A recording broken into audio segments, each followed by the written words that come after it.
I don't have health insurance now because I can't afford it.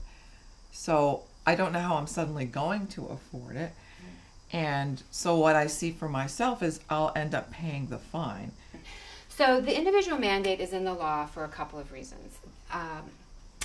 The main one is a very practical one.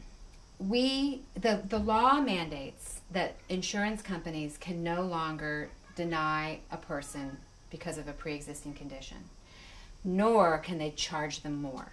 Insurance companies can no longer discriminate against women and charge them more than men.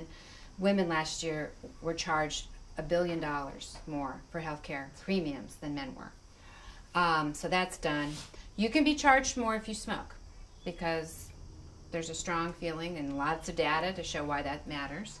You will get charged more as you age because of the likelihood of becoming ill. And obviously if you're buying a policy for multiple people in your family, that'll be more expensive.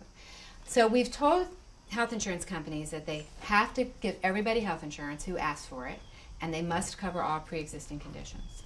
So let's say you were a healthy person and you said, I don't need health insurance, and then you're riding your bike and you fall and you break your leg, and on the way to the hospital in the ambulance you pick up the phone and say, I'd like to buy a health insurance policy.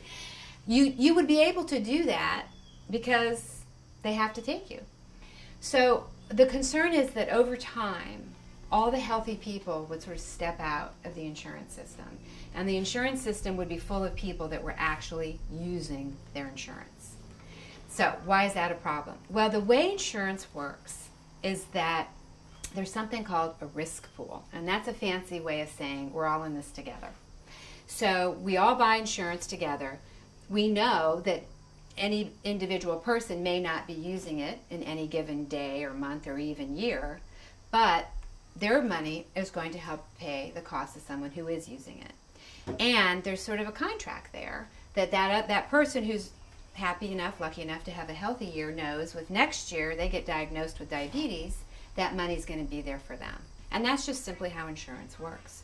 And so it's very important, if we're going to tell insurance companies that they have to take everybody, no matter what medical conditions they have, that risk pool be sufficiently big of people that are relatively healthy and not using a whole lot of health insurance, so that there's enough money in the system to make it work.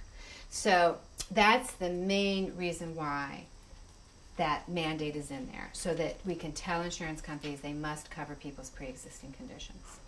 And then there's also just an element of sort of fairness. Right now in this country we have a law that says that anyone who shows up at an emergency room with an emergency will be treated.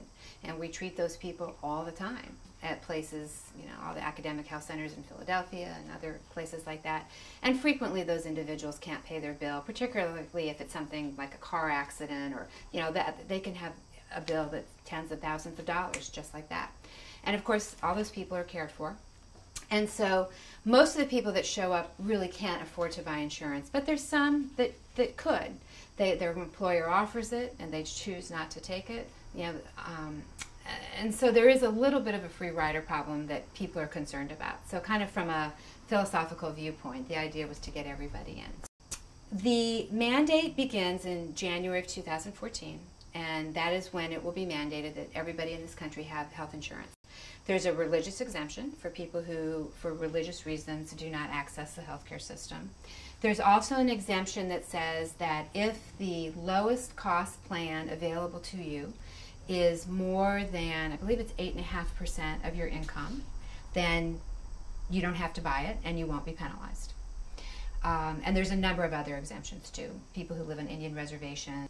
So for instance, to your point about you won't be able to afford it, if that were indeed the case, if the policy cost more than, it's either 8.5% or 9% of your income, you would be exempted and you wouldn't have to pay the penalty.